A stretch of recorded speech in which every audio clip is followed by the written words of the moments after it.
There is a stranger living inside your head, a hidden, primal force filled with repressed desires, forgotten traumas, and forbidden thoughts that secretly governs your every decision, your every dream, and your every fear. Before the 20th century, this inner world was a complete mystery. Then, one man took it upon himself to become its first explorer, an archeologist of the mind. He gave us a new language to speak about ourselves, the ego, the unconscious, the Oedipus complex, and in doing so, he changed the world forever. But his ideas were so radical, so scandalous, that they would also make him one of the most controversial figures in history. This is the code behind Sigmund Freud. Born in 1856 in the Austro-Hungarian Empire, Freud was a brilliant medical student with a conventional career path ahead of him as a neurologist. But he was fascinated by a mysterious condition that afflicted many of his patients, particularly women, known at the time as hysteria. These patients suffered from real, debilitating physical symptoms, paralysis, blindness, coughing fits, but with no apparent physical cause. The medical establishment dismissed them as fakers or lunatics. But Freud believed their suffering was real, and that its roots lay not in the body, but in a hidden, unexplored part of the mind. His journey into this hidden world began with his use of hypnosis, a technique he learned in Paris from the famed neurologist Jean-Martin Charcot. It was there that Freud witnessed something that would change his life. Charcot could use hypnosis to both create and eliminate hysterical symptoms in his patients. This was the proof he needed. It demonstrated that powerful ideas and forgotten memories buried deep within the mind could have a direct and devastating physical effect on the body. The mind was not a clean, rational machine. It was a haunted house, filled with ghosts of the past. He soon abandoned hypnosis for a new, revolutionary method of his own invention, psychoanalysis, or the talking cure. He would have his patients lie on his now famous couch and simply talk, freely associating their thoughts, memories, and dreams. Freud's genius was to listen. He believed that through the slips of the tongue, the forgotten memories, and the bizarre imagery of dreams, this hidden part of the mind, the unconscious, was revealing its secrets.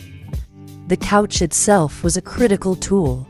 It was designed to break the traditional doctor-patient dynamic. By having the patient recline while he sat unseen behind them, it removed the pressure of direct eye contact and social expectation. This created a state of relaxed, uncensored thought, allowing the patient's mind to wander freely. This process, which he called free association, was the key that unlocked the door to the unconscious, allowing the repressed thoughts and feelings to finally come to the surface where they could be examined. From these sessions, he developed his most groundbreaking and controversial theories. He proposed a radical new map of the human psyche, dividing it into three warring parts: the id, the primal, pleasure-seeking beast within us; the superego, the internalized voice of society, parents, and morality; and the ego, the conscious self, constantly struggling to mediate between the two. Think of it like this: the id is a blind, screaming infant, demanding immediate gratification for all its desires, food, comfort, sex, with no regard for reality. The superego is like the judgmental ghost of your parents, society, and teachers, constantly whispering rules, guilting you, and pushing you towards an impossible moral perfection.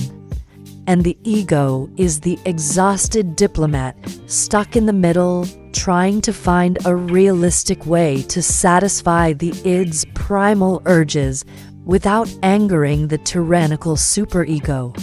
For Freud, All human anxiety and neurosis stemmed from this endless, invisible civil war raging within our own minds.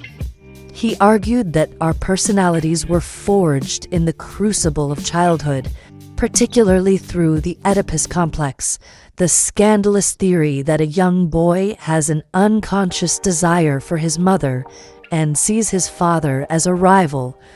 But his most dangerous idea was his theory of dreams.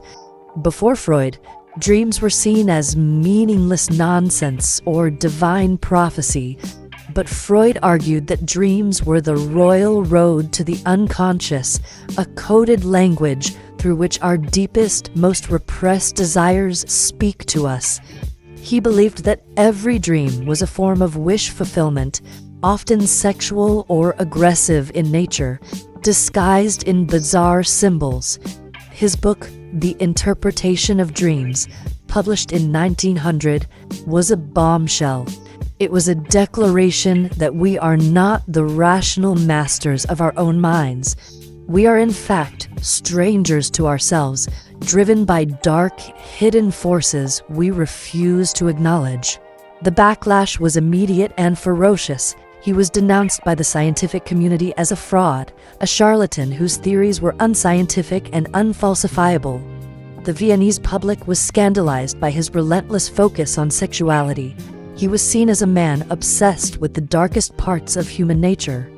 But a small, dedicated group of followers saw him as a visionary. They formed the Vienna Psychoanalytic Society, the first organization dedicated to exploring the uncharted territory of the human mind. Among these followers was a brilliant young psychiatrist named Carl Jung, whom Freud saw as his crown prince and heir to the psychoanalytic movement. But their relationship eventually fractured in a dramatic and bitter intellectual divorce. Jung could not accept Freud's overwhelming emphasis on sexuality as the primary driver of human behavior. He believed in a broader, more mystical spiritual dimension to the psyche, including what he called the collective unconscious. For Freud, this was a betrayal, a retreat into the very same kind of unscientific mysticism he had fought so hard to escape. Their split was a seismic event that divided the new world of psychology. The code of Sigmund Freud is a complex one.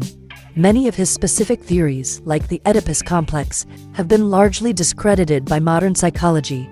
But his core ideas, the existence of the unconscious mind, the importance of childhood experiences, and the power of talk therapy, have become so deeply embedded in our culture that we take them for granted. He gave us the language to talk about our inner lives, and in doing so, he didn't just analyze the human mind, he fundamentally changed it. He may not have been a scientist in the strictest sense, but he was a storyteller, the creator of the most compelling and enduring narrative of what it means to be human. And that is the architecture of the mind of Sigmund Freud. Remember, history is more than a story, it's a code, and there is always another layer to decrypt. Subscribe and continue the investigation with us.